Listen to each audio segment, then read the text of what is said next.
नमस्कार। आज हम कक्षा 11 राजस्थान अध्ययन की पुस्तक जिसका नाम आज़ादी के बाद का स्वर्णिम भारत है का अध्ययन करेंगे। ये पुस्तक प्रतियोगी परीक्षाओं के लिए बहुत महत्वपूर्ण साबित हो सकती है। इसमें 5 अध्याय हैं। उन सभी अध्यायों का हम क्रमबद्ध रूप से अध्ययन करेंगे। इस पुस्तक के प्रथम अध्याय का नाम है औपनिवेशिक भारत, सतत शोषण का काल। इस अध्याय में हम भारत में अंग्रेजों के आगमन के पश्चात उन्होंने किस प्रकार भारतीय लोगों का शोषण किया उसका अध्ययन करेंगे। अंग्रेजों के आगमन से पूर्व भारत पर कई बार विदेशी आक्रमण हुए और उन आक्रमणों के फलस्वरूप भारत में राजनीतिक परिवर्तन तो हुए, परंतु भारत के आर्थिक ढांचे पर आक्रमण का कोई विशेष प्रभाव नहीं पड़ा। आत्मनिर्भर भारत, ग्रामीण उद्योग, परस्पर अंतर्निर्भर ग्रामीण अर्थव्यवस्था, ये सब कई शताब्दियों से चला आ रहा था। भारत की आत्मनिर्भर समाज व्यवस्था का वर्णन चार्ल्स मैटकॉफ ने इन शब्दों में करते हैं। ग्राम व्यवस्था छोटे छोटे गणतंत्र हैं, अपनी ज़रूरत की सारी चीज़ें इन्हें अपने यहाँ प्राप्त और विदेशी संबंधों से ये मुक्त हैं। जहाँ कुछ भी स्थायी नहीं है वहाँ ये अकेले जैसे अमर हैं। राजकुल लुढ़कते रहे, क्रांतियाँ होती रही, हिंदू, पठान, मुगल, मराठा, सिख क्रमशः मालिक बनते रहे, लेकिन ग्राम समाज यथापूर्वक बने रहे। यह कथन चार्ल्स मैटकॉफ का है, जिसने भारत की आत्मनिर्भर समाज व्यवस्था का वर्णन किया है। भारत में अंग्रेजों की विजय इन आक्रमणों से भिन्न थी। ये विजय उस राष्ट्र द्वारा की गई थी जिसने अपने देश में जागीरदारी प्रथा को समाप्त किया था तथा एक आधुनिक मध्यम वर्ग समाज का निर्माण किया था। पूंजीवादी व्यवस्था की उन्नति और फैलाव के द्वारा ब्रिटेन ने अपने आप को एक आधुनिक राष्ट्र के रूप में संगठित कर लिया था, परंतु भारतीय समाज के पुरातन आर्थिक आधार को नष्ट करके उसकी जगह पूंजीवादी व्यवस्था की स्थापना किए बिना ब्रिटेन अपनी पूंजीवादी आर्थिक आवश्यकताओं के लिए औपनिवेशिक भारत का समुचित उपयोग नहीं कर सकता था। भारत पर अंग्रेजों के राजनीतिक प्रभुत्व के विस्तार की दिशा में उठाया गया प्रत्येक कदम पुरानी अर्थव्यवस्था के लिए विघटन और नए उन आर्थिक रूपों के उदय की दिशा में ही अलग कदम था। ये सभी कदम भारतीयों के लाभ के लिए नहीं वरन ब्रिटिश लाभ के लिए प्रतिपादित किए गए थे। वस्तुतः 16वीं शताब्दी में भारत धन, वैभव एवं समृद्धि से संपन्न था। भारत की इस समृद्धि से प्रभावित होकर यूरोप के विभिन्न देश भारत के साथ व्यापार करने के लिए उत्सुक थे। सन 1600 ईस्वी में ब्रिटिश महारानी एलिजाबेथ प्रथम ने अंग्रेज व्यापारियों की ईस्ट इंडिया कंपनी को भारत से व्यापार करने के लिए अधिकार पत्र दे दिया। याद रहे, ईस्ट इंडिया कंपनी ने अधिकार पत्र 1600 ईस्वी में दिया था। उस समय ब्रिटिश महारानी थी एलिजाबेथ प्रथम।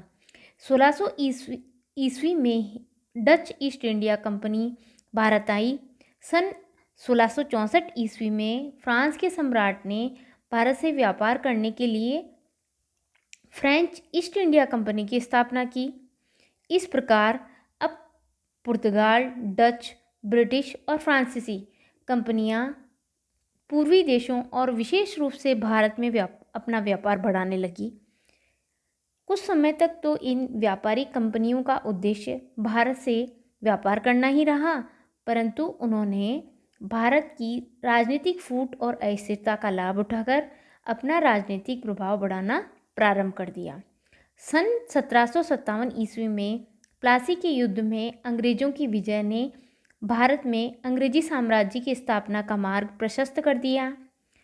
तत्पश्चात सन 1764 में बक्सर के युद्ध में ईस्ट इंडिया कंपनी की सेनाओं ने मुगल सम्राट शाह आलम, बंगाल के नवाब मीर कासिम तथा अवध के नवाब शुजाउद्दौला की संयुक्त सेना को ईस्ट इंडिया कंपनी की राजनीतिक शक्ति को हराकर ईस्ट इंडिया कंपनी ने राजनीतिक शक्ति स्थापित कर ली।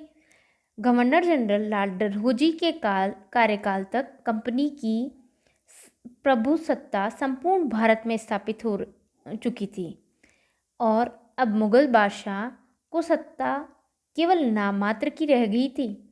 तत्पश्चात आगामी वर्षों में अंग्रेजों ने भारत में अपने साम्राज्य का विस्तार किया। 19वीं शताब्दी के प्रारंभ में अंग्रेजों ने इस देश के व्यापार को अपने कब्जे में ले लिया। इस अवधि में वे भारत से माल ले जाते और विदेशों में बेच देते थे। ब्रिटिश ईस्ट इंडिया कंपनी के कर्मचारी, किसान एवं व्यापारियों से बलपूर्वक माल उठा लेते थे। वे लागत मूल्य का केवल 1/4 मूल्य ही चुकाते थे, जबकि अपने या अपने अधिकार में लिए गए माल को कई गुना कीमत में बेचते थे। अंग्रेज मनमानी ढंग से स्वयं ये निर्धारित करते थे कि प्रत्येक कारीगर किस प्रकार का माल तैयार करेगा और उस कितनी कीमत पर वह बेचेगा। यदि कारीगर कम दाम लेने को तैयार नहीं होता तो उसे बांधकर और कोड़े मारकर भगा दिया जाता था। यह व्यापारिक पूंजी का काल था। इंग्लैंड में औद्योगिक क्रांति के फलस्वरूप भारत को ब्रिटिश कारखानों के लिए कच्चे माल का निर्यातक देश बना दिया गया। वहाँ के कारखानों में निर्मित माल को भारत की मंडियों में खपाया जाने लगा। औद्योगिक पूंजी के इस दौर में भारत में निर्मित वस्तुओं पर ब्रिटेन में भारी चुंगी वसूली जाती थी, जबकि ब्रिटिश माल जब भारत में आता था तो उस पर कोई चुंगी नहीं ली जाती थी। परिणाम स्वरूप भारतीय उद्योग धंधे एक योजना के तहत नष्ट कर दिए गए। अब भारत ब्रिटिश माल पर निर्भर हो गया। लोहा गलाने के देशी उद्योग नष्ट कर दिए गए। उनके स्थान पर सस्ता आयातित लोहा व इस्पात बाजार में आने लगा। भारत को इंग्लैंड का एक उपनिवेश बना दिया गया। भारत का आर्थिक शोषण जितना अधिक ब्रिटिश शासनकाल में हुआ उतना मध्यकाल में नहीं हुआ। आर्थिक दृष्टि से दोनों शासनकालों में कुछ भिन्नता थी। अधिकांश मध्यकालीन शासकों का जन्म भारत में हुआ और वे यहाँ के निवासी थे, लेकिन ब्रिटिश शासक विदेशी थे और विदेशी ही बने रहे। मध्यकालीन शासकों द्वारा अर्जित धन देश में ही निवेश किया जाता था, लेकिन अंग्रेज विदेशी होने के कारण अंग्रेजों ने अपने अर्जित धन को अपने देश इंग्लैंड में निवेश किया। ध्यान रहे, सर R.C. दत्त ने अपनी पुस्तक भारत का आर्थिक इतिहास में धन निकास के बारे में उल्लेख किया है कि राजा द्वारा अपनी जनता से अधिक कर ग्रहण करना सूरज और पृथ्वी से उस पानी प्राप्त करने के समान होता है जो वर्षा के रूप में पुनः भूमि को देता है। परंतु यहाँ तो सूरज पानी भारत से ग्रहण करता है तथा वर्षा केवल इंग्लैंड में करता है। यह बात R.C. दत्त ने अपनी पुस्तक भारत का आर्थिक इतिहास में कही है। भारत जो मध्यकाल में एक समृद्ध राष्ट्र था, उसे ब्रिटिश युग में एक निर्धन राष्ट्र बना दिया गया। यह सत्य है कि मध्यकाल में कुछ विदेशी आक्रमणकारियों ने, जैसे महमूद गजनवी, तैमूर, नादिर शाह आदि, भारत से धन लूटकर ले गए, परंतु देशवासियों ने उनके जाने के बाद अपने परिश्रम और लगन से देश की आर्थिक स्थिति को ठीक कर लिया। लेकिन ब्रिटिश शासकों ने ऐसी आर्थिक नीतियां अपनाई जिससे भारतीय अर्थव्यवस्था दिनों दिन जर्जर होती चली गई। प्राकृतिक संसाधनों से समृद्ध भारत को अंग्रेजों ने अपनी औद्योगिक विकास की पूर्ति के लिए हर प्रकार से लूटा। बंगाल में दीवानी प्राप्त करने से पूर्व ईस्ट इंडिया कंपनी का व्यापार एक तरफा था। भारत को बेचने के लिए इंग्लैंड के पास कुछ नहीं था, जबकि भारतीय वस्तुओं की उसे आवश्यकता थी, जिनका व्यापार कंपनी के लिए बहुत लाभदायक था। इंग्लैंड का ऊनी उद्योग काफ़ी विकसित था, पर भारत में ऊनी कपड़े की मांग न थी। इसलिए भारतीय वस्तुओं की आपूर्ति करने के लिए कंपनी को ईस्ट इंडिया कंपनी से सोना चांदी जैसी बहुमूल्य धातुएं भारत लानी पड़ती थी। पहले इन धातुओं का इंग्लैंड के कुछ निर्यात में बहुत अधिक हिस्सा था, परंतु सन 1757 ईस्वी के बाद यह तेजी से घटने लगा क्योंकि कंपनी का बंगाल के राजस्व पर नियंत्रण स्थापित हो गया था। यहाँ से भारत की लूट प्रारंभ होती है। अतः कह सकते हैं कि 1757 प्लासी के युद्ध के पश्चात अंग्रेजों ने भारत में लूट का प्रारंभ किया, जो निरंतर 1947 ईस्वी तक चलता रहा। धन का निष्कासन। सन 1757 के प्लासी के युद्ध के पश्चात भारत से धन निष्कासन की शुरुआत हुई। धन का निष्कासन से तात्पर्य ऐसे धन से है जो भारत से इंग्लैंड को वेतन, भत्तों, पेंशन, कर्जों पर ब्याज, भारत से लगी ब्रिटिश पूंजी की कमाई के रूप में इंग्लैंड भेजा जाता था और इसके बदले में भारत को कोई आर्थिक और व्यापारिक प्रतिफल प्राप्त नहीं हो रहा था। ऐसे धन को तात्कालिक भारतीय राष्ट्रीय नेताओं ने धन की निकासी कहा। वाणिज्यवाद विचारधारा के अनुसार आर्थिक निकास उस समय होता है जब किसी देश से प्रतिकूल व्यापार संतुलन के फलस्वरूप सोना चांदी का निकास किसी दूसरे देश को होता है। प्लासी के युद्ध के बाद भारत की यही स्थिति बन गई। इंग्लैंड का भारतीय अर्थव्यवस्था पर एकाधिकार हो गया तथा भारतीय धन का इंग्लैंड की ओर अविरल प्रवाह होने लगा। सर्वप्रथम दादा भाई नौरोजी ने अपनी पुस्तक poverty and un British rule in India में धन निष्कासन के सिद्धांत का प्रतिपादन किया। दादा भाई नौरोजी ने स्पष्ट किया कि तात्कालिक भारतीय गरीबी का मुख्य कारण धन निष्कासन है, क्योंकि जो अधिशेष होता है वह इंग्लैंड में भेज दिया जाता है, इसे भारत में निवेश नहीं किया जाता। आय का अतिरिक्त भाग जो अधिक उत्पादन के लिए लगाया जाता है वही नए रोजगार पैदा करता है, परंतु अतिरिक्त आय तो लगातार निकासी के कारण भारत में रोजगार सृजन नहीं हो रहा है।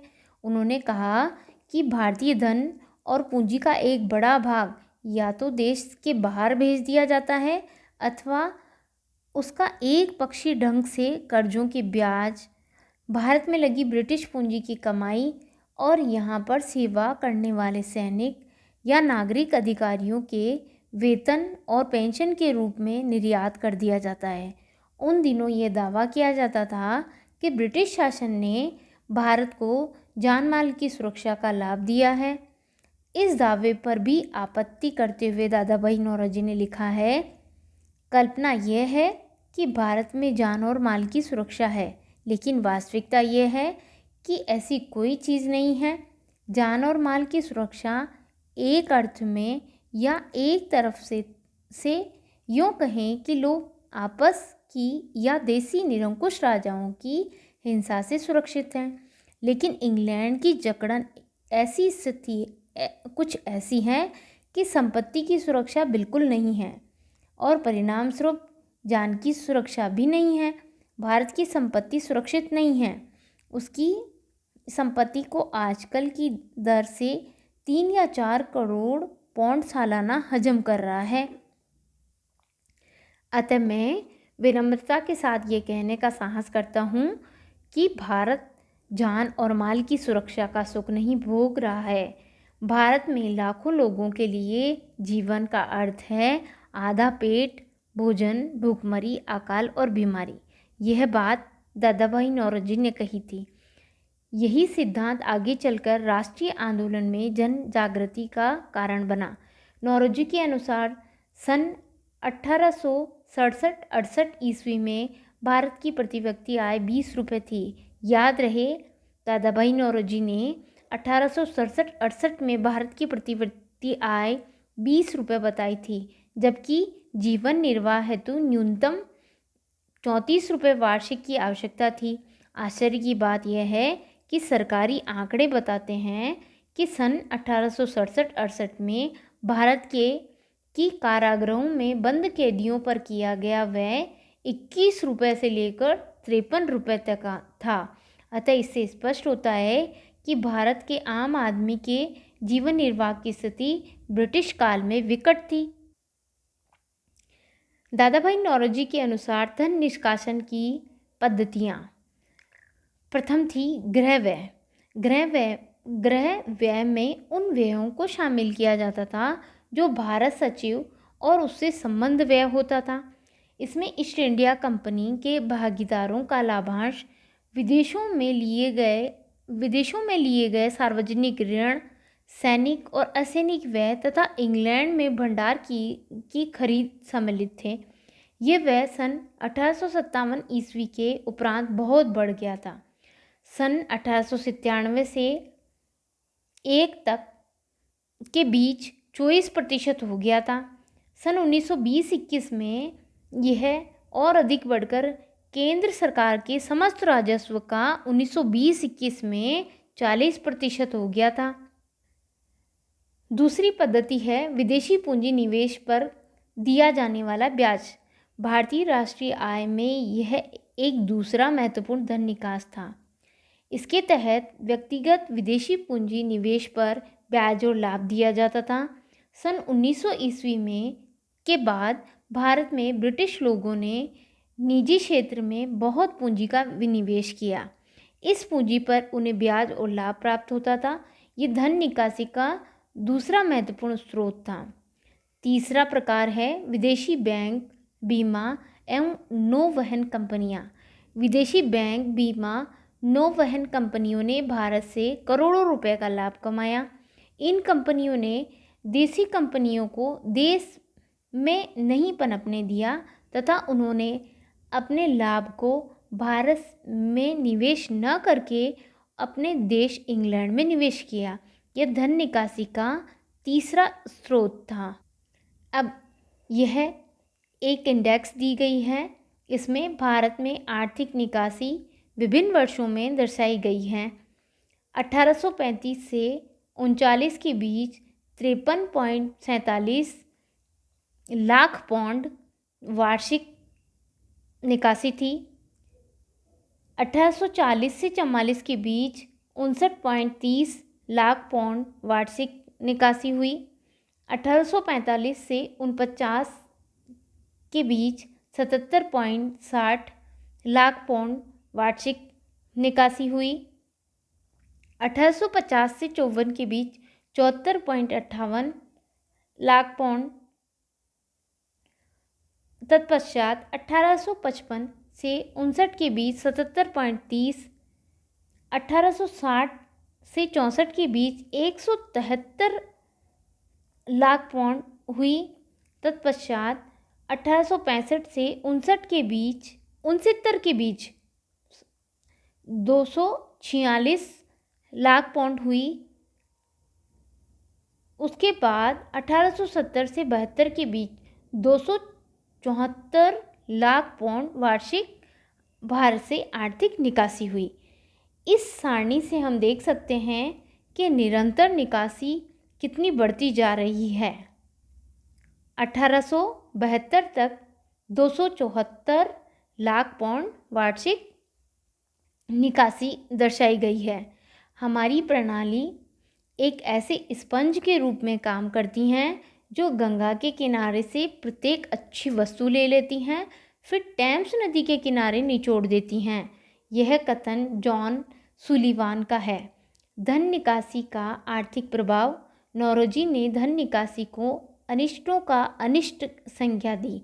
याद रहे, धन निकासी को अनिष्टों का अनिष्ट संज्ञा दादाभाई नौरोजी के द्वारा दी गई तथा इसे भारत की गरीबी का मुख्य कारण बताया गया। उन्होंने कहा, इस धन के निकास के कारण देश में पूंजी संगठित नहीं हो रही है। इससे देश की औद्योगिक विकास की गति बहुत धीमी हो गई है। भारतीय धन के ब्रिटेन में जाने से इंग्लैंड में औद्योगिक विकास के साधन और गति बढ़ गई हैं।